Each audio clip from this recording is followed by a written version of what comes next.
Hello everyone, so I just want to talk about two common problems that I often hear that I've had in the past, and maybe I can help you and save you some time. The two problems are, how do I find campgrounds in places that are off-grid, in places that are where there are no reception, and how do I also mount all my electronic accessories? Okay, so the two problems, two brands that I think solve this problem that I've had for years and I definitely trust. One of those brands is Garmin. The second brand is going to be RAM mounts. What are the two products that I'm talking about? How do you find campgrounds? How do you mount all your accessories? Let's get to it.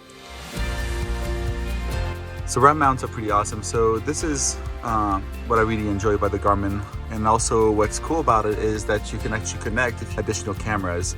So if you wish, you can actually add a front or rear camera to it. Something else that the Garmin does that most CPS don't do.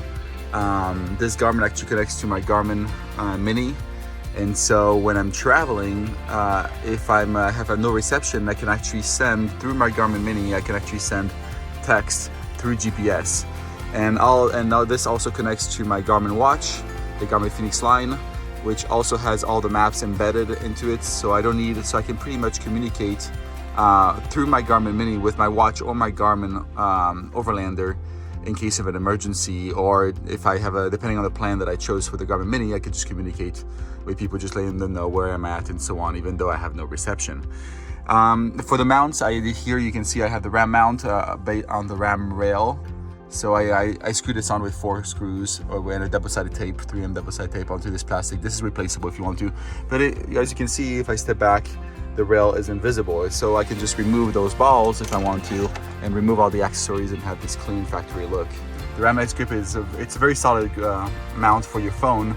However, it requires 2 hands to operate. I also have a magnet that I sometimes put here, which allows me to have one-handed operation, but it won't be as stable if you're like on trails and it's rocking around. RAM makes all kinds of other accessories. So right here you have a cup holder, so if you're missing a cup holder, I actually didn't have to drill. It uses those clamps, and so they call it the jaws, I believe, as you can see on the other side. It just mounts on the door handle, no drilling required, and you could use that if you're against drilling holes, such as to put a rail, and now you can have your phone, you can have your Garmin GPS or whatever with it, and it's easily removable. So another way of using the RAM mounts is to actually mount 2 mounting points. So you can choose however you want to do it. Depends on how solid your mounting points. I do a lot of off-roading, so I needed something very solid. One thing that you can do with the RAM mounts is actually the same mounting points that I've used on the RAM rails on the front dash. You could also clamp those onto L tracks. Cool, because now if you have all these RAM L tracks on your van, you can easily add a RAM ball to it. So as you can see, this is the drive mode. So this is what you would click on if you were on the road, and then the explore mode is basically the topo map, and then you can this is the IR, is actually the inReach, so the Garmin Mini inReach, that's what it connects to. You can also click on campground. This way it's going to use iOverlander to search for campgrounds. You also have a weather application, pitch roll. You can also use this to find Dispersed Camping. So Dispersed Camping is where you go when the campgrounds are full, or you don't want to have to pay for camping and you want to camp more in the outback. Well, Dispersed Camping happens in the US, in the North American continent. You can find those in National Forest and also in BLM, and Bureau of Land Management. There's all the National Geographic maps already in there. So actually we'll show you the border of where BLM land starts, or where National Forest starts. And so as soon as you're on one of the National Forest, as long as there isn't something saying that you can camp there, there's no overnight camping, well, you're allowed to camp there. When you put in Explore, when you put in topo map mode, well, as you can see here, I have the line right here that's showing me where the boundary between Uinta National Forest, for example, and Ashley National Forest.